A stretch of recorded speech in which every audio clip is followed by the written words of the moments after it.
Hey everyone, today I am sharing my seed starting tips for beginners. Not because I'm some sort of gardening guru, but because I have killed a plant or two in my day.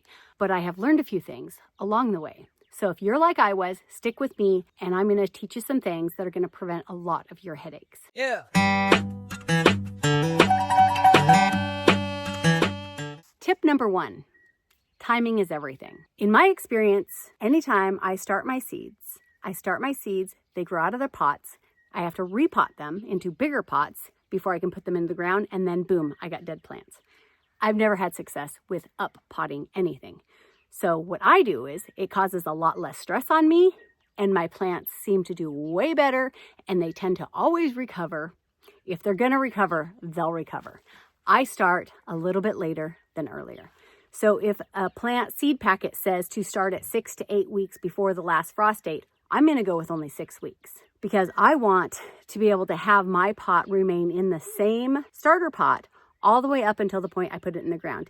And once my frost date, I think it's May 6th, comes along, I want to make sure that if I'm gonna have a couple more days of frost, that my plants are totally fine sitting right where they're at. And I don't have to change them, I don't have to move them, I don't have to nothing, because nobody's gonna get all crowded and root bound in those pots. So for me, timing is everything. Don't start your seeds at the earliest possible time that you can. Set it back a little bit if you don't want to have that pressure and that stress, especially if you live in the northern regions where a lot of times those frost dates are really very much a suggestion. Check your last frost date online via your zip code so that you have that information so that you know when your plants, the earliest possible time that they can go into the ground. Starting later just gives you a huge buffer. Tip number 2, ditch the fancy gear. You don't need any of that stuff from the store, all the covers and big long heating mats and the specific grow lights. There's all sorts of things that you can use that will cost you much less than specific gardening related items or cost you nothing at all. As for soil containers, you can pretty much reuse just about anything that'll hold soil. Cardboard egg carts, old pots that plants you bought from the greenhouse, save those, as well as all these. These came from like Home Depot, Lowe's, Menards, and I just save them after I take the plants out. Same with here, or just simple solo cup, put some holes in the bottom of that, it'll be good to go. Strawberry containers, they have excellent drainage, and they have lids. And of course, milk jugs. 2 different ways you can do the milk jugs. Take the lid off. If you happen to put your plants in the garden a little bit early and a frost is coming, go ahead and just plop this milk jug right over top. Put the cap on at night, take it off during the day until the frost is cleared. Also, if you want to start your plants in here, if you need something that's a little bit more moisture, go ahead and start your starters in here, your plants, close that up, put some tape around it, adjust the lid to wherever you need it to be, and you are going to have yourself, whatever you call those things. This right here saved all of my tomato and pepper plants last year. I was given a bunch of them, and when I went ahead and put them in the ground, we had kind of a freak frost day. So I went around and I just put these on top of everything I had, and I did not lose a single one of them. Great tip. Although the lighting outside today may be terrible, the lighting you're going to need for your plants can be very inexpensive. You can buy the $30 LED shop lights from Menards, Home Depot, Lowe's. Not an official grow light. Just go ahead and get those. Put them about 2 to 4 inches above your plants to avoid your plants burning or getting a little bit too leggy. They're going to work out great. Put them on something that's adjustable, hanging adjustable, so as your plants grow, you can just raise that light right up. When it comes to your soil, there's a couple things to say. One is make sure that your seed starting soil is damp before you put the seeds in. You do not want to load up your cups with dry soil or fresh from the bag soil and then put the seeds in and then start adding the water. You're gonna make your seeds float all over the place and it's not gonna be good. So what I recommend is get yourself a very large container or a bucket, 5-gallon bucket, something. Put all of your soil in there, add some water to it and stir it up really good, and then use that soil to fill your containers. Also, an extra tip on that is don't just use seed starting soil. Go ahead and throw in some of your garden soil with it. That helps the seeds get used to that soil and those nutrients and that environment that much quicker. Okay, here's another. I don't know if you're gonna have these, but if you can find them at a yard sale, at an old bakery, behind a pizza place, anything, pick them up. Or just go get yourself some cookie sheets. It'll work the same. I grabbed these probably from an old auction. They're old bread pans. When it comes to watering your plants, you always want to water from the bottom up. You don't want to pour the water on the top. So what works really well is if you have something that has a slight lip on it like this one would. So you're going to take your containers, whether they're in a container like this with an open bottom, or you're just going to set them right in. I like to put them inside these trays just because it holds them upright a little bit better than just being loose on this larger bread tray. But the idea is you want the bottom to be completely open, holes in the bottom of your cups, and then you're going to pour the water right here onto this tray and let it come over to where your plants are, and it's going to soak up through the bottom of these plants. Don't water from the top. You're going to water from the bottom. You're going to give that just about 10 or 20 minutes to go ahead and wick up all that water that it can hold. And then you're just going to pour the rest off the tray so that you don't end up with mold or standing water. When you're done at the end and you're ready to put these in the garden, make sure again that you're saving these cups. You're going to rinse them with water, maybe put a little bit of bleach on there to make sure that no mold or anything survives. Make sure they dry out really well and store them for next year. Also, while we're ditching all that fancy gear, we're also going to ditch any fancy labels. I mean, unless you really need to, but it can get pretty expensive. But make sure that you label each and every pot, each and every seeds set that you put in there, because you will lose track. And it is a terrible thing when you mix up your tomatoes and peppers. You won't be able to identify them until they get much larger, because any new little seed sprouts tend to all kind of look the same. They're hard to identify. So make sure you label. Now, one way you can do that is with a popsicle stick, or if you have some old Venetian blinds, remember the vertical blinds that are vinyl that go in people's kitchens from years ago? If you can find some of those in grandma's garage or in her attic or down at the dump, if you can pull out all of those vertical blinds and cut those up, those are absolutely perfect. Stick those in there. So you can buy these at a garden center, but basically you get it for free by using the blinds. One tip that I would definitely say is if you can buy the Outdoor Safe marker, because these will rub off after time, and that's just a terrible thing. You take all the time to mark up these and then the marker rubs off. So if you can go get one of the markers that says it is good for outdoor, go ahead and do that. They're only $3 or $4. And the last of the fancy equipment that we do not need is a fan. We do need a fan, but it doesn't need to be some fancy thing. It doesn't have to be built into a wall. Just simply any type of fan that's going to move the air. Moving the air is going to cause you to strengthen your plants a little bit by giving them that resistance that they are going to need when they get outside and they're battling the actual wind. It's going to help them to strengthen in that way. Also, it's going to help keep everything dried off and hopefully prevent any mold or any fungus or anything like that from growing. Tip number 3 is grow smart. Don't grow anything that you or your family isn't going to eat. If you guys don't like eggplant, don't plant it. If you love to make salsa, then make sure that you are paying close attention to your tomatoes, peppers, maybe garlic, onions, cilantro. If you're in a region where you can grow lime in a lime tree, hey, more power to you. But don't grow anything that you're not going to eat or that you can't give away as free produce to neighbors or communities or things like that. The last thing we want is investing all this time and money into growing plants that are just going to rot. Now, if you have chickens or something like that, then maybe if you want to experiment with some plants that you're not quite sure if you're going to eat, well then, by all means, go right ahead, because you don't like it, you know those chickens will. Okay, the second tip about growing smarter is to make sure that you are growing slightly more than what you think you're going to need, because not every seed is going to germinate. So when you're doing your tomatoes, put two seeds in each little cylinder or cup or whatever it is you're using, just in case one doesn't take. You can always thin it later, but it's harder to play catch up when you're trying to start a seed later because your first set of seeds didn't germinate as well as you thought that they would. And if they all turn out great and they all produce, then perfect. You can go ahead and give away the produce, or you can give away the starts while they're small enough for maybe your neighbors or friends to grow in their garden. The next thing is make sure you read the backs of the packages. Does it need to be started early, or can it be direct sown? Can it be planted outdoors? If you don't need to start it early, then don't do it. There's some things that maybe you haven't had luck planting, or your friends haven't had any luck planting. And maybe those are just ones that you just want to decide, I'm not going to go through the headache of it. I'm just going to buy them from a greenhouse. Like cabbage and broccoli might be something that you decide to buy at a greenhouse. I think that's what I'm going to do with my cabbage and broccoli. I have a really hard time with cold season vegetables, usually because I'm way behind the 8 ball. By the time it comes to plant it, it's already too warm and then it bolts. Another tip is to make sure you test your old seeds. And you can test your old seeds by, go ahead and put them in between a folded over damp paper towel, put them inside of a baggie, and leave them for about a week. If they sprout, they're still going to be good. If they don't sprout, well, probably just need to toss the bag and buy new ones.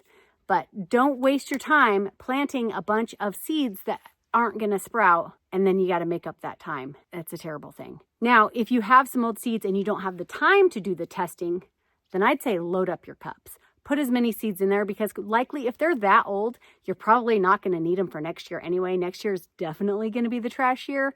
So go ahead and throw as many as you can. And like I said, you can always thin them out later. Tip number 4 is know your seed starting basics. Cabbage and broccoli, they don't like heat at all. They need to be started way early. Okay, so make sure that if it's a cold weather plant that you are getting it done way early. You're getting it out so that by the time it really heats up in the middle of the summer, those plants are ready to be harvested. And if you don't get them harvested, they're going to bolt and they're going to turn bitter and they're going to taste disgusting. And that's going to be a big fat waste, except for those chickens. Also, know that things that are usually root vegetables, you don't want to start those inside. Things like potatoes, carrots, radishes, even corn. All that stuff can be put outside and really should be put directly outside because they don't like to be disturbed once they start to grow. You need to put them where they're going to live for the whole season in your garden. Again, going back to the watering aspect, always start with damp soil. So you're going to be packing your cups with already watered soil. Don't start with dry. And then in the beginning, you're going to just water from the bottom up. After everything gets established and things start sprouting up and you can see the starts, it's okay to start misting at that point, but do not overwater. Overwatering will kill dead. No more plants. So you want to be very careful. And where people say to make sure to cover them and keep them covered and so they have a nice moist environment, once they start to grow, most of the time, those tops also need to go, unless you're protecting them overnight from frost or something like that when they're outside.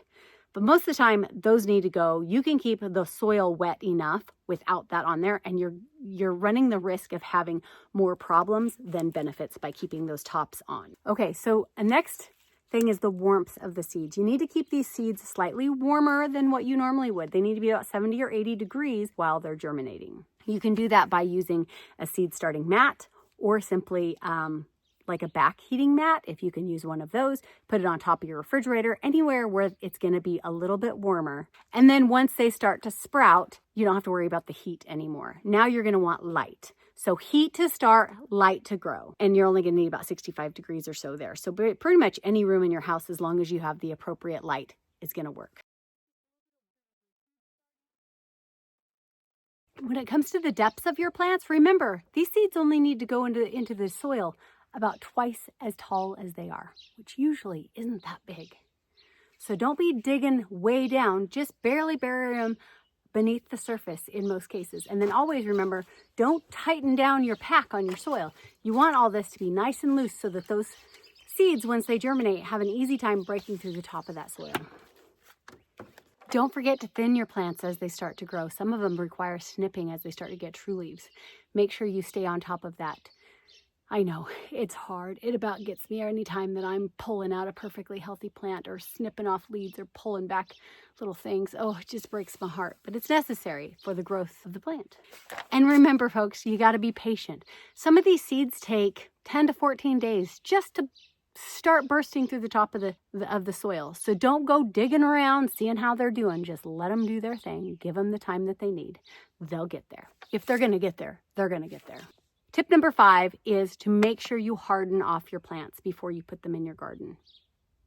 This is a very important step and you cannot skip it, but it can be kind of confusing. So let me tell you how I do it. To me, hardening off plants, it's like boot camp for them.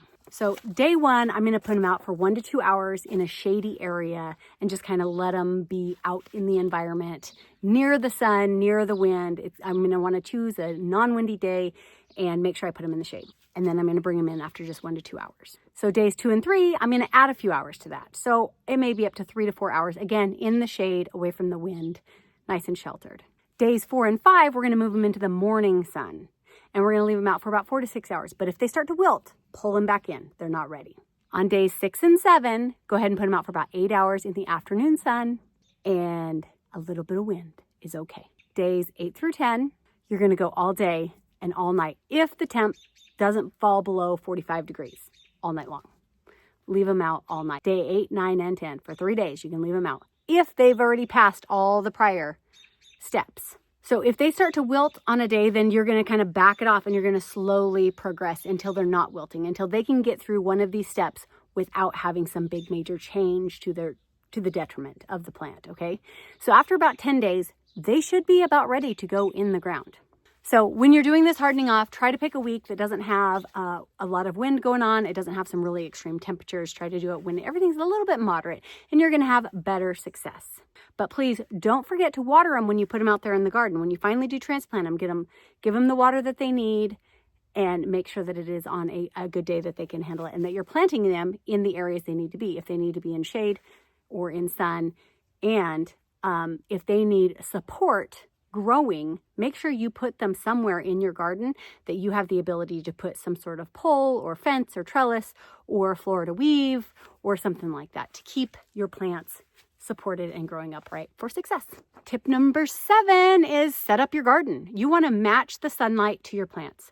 So like I said, if it needs sunlight, put those plants where there's more sunlight. If those plants desire a little bit more shade, make sure that you provide that, because you don't want your plants scorching just simply because you planted them in the wrong spot after you did all this work just to get them out the door. So like tomatoes, you're going to want full sun. You're going to want some shade for lettuce. This works for the ground, raised beds, and pots. The sun determines what the location of the plant is. Make sure that when you choose your garden area that you have the appropriate sun and you have the ability to water. Now, not everybody has a hose or a faucet right where they happen to put their garden, but as long as you have the ability to transport water there, that is so important, because the harder it is to water, the less likely you may be successful in doing it consistently. And if you don't do it consistently, well, you may reduce your success, and we don't want that. The chickens want that, but we don't want that. Also, check your spacing. Check the backs of those packets and just look and see how far apart do they need to be. We don't want to cram a bunch of plants together. Now, there's all sorts of things that you can do. There's gardening methods and stuff where we can tier them, where we can have taller stuff with shade-loving plants underneath and all that kind of stuff, or like the Three Sisters method, things like that. If you feel like you want to jump into researching those and start doing those to be creative, to use up all of your available space, say if you're limited on space, by all means, research and do some of that stuff. But if you're just starting out and you just want to have success, go ahead and just follow the back of those packages and you're going to have the best success. Tip number 7 is my favorite. Bonus tip is start some flowers. Now, there's many reasons to start flowers. One is they attract bees and butterflies, pollinators, things that are going to make your plants successful.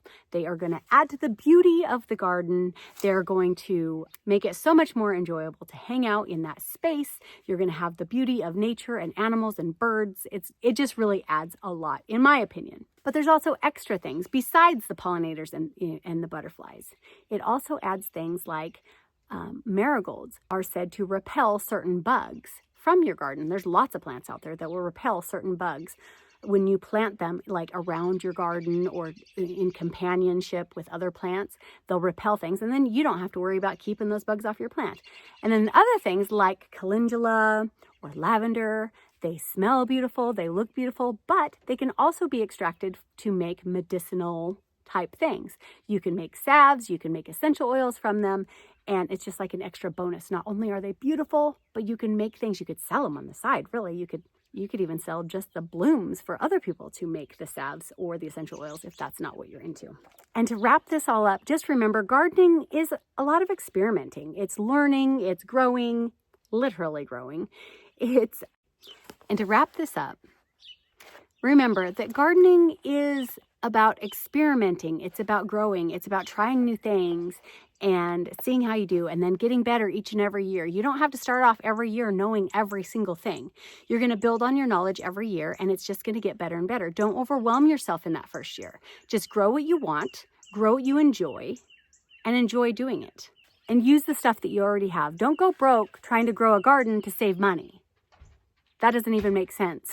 To spend hundreds of dollars buying equipment to get produce that you would have spent less money buying from the store. I mean, yeah, it's homegrown. It's probably closer to organic, but it's just not worth it. Of course, if you like this kind of content, make sure you subscribe, like, put some comments down below. Let me know what you're doing, what region you're in, what kind of things that you like to grow. I'd love to hear from you. And Also, if you have any tips or tricks about how you do your gardening, I'm sure that it will help out anybody else who's looking at this video in the comment section, that they can learn the tips that you've picked up over the years. This is my heating pad. It's just an old, literally, bed heating pad that used to belong to a friend of mine that she kept in with her dogs. And I use it to put my seeds on. Just got my plants in, my little seeds in for the night. They are sitting down. They have a little water in the tray, and they have a heating mat underneath them. We're gonna see how they go.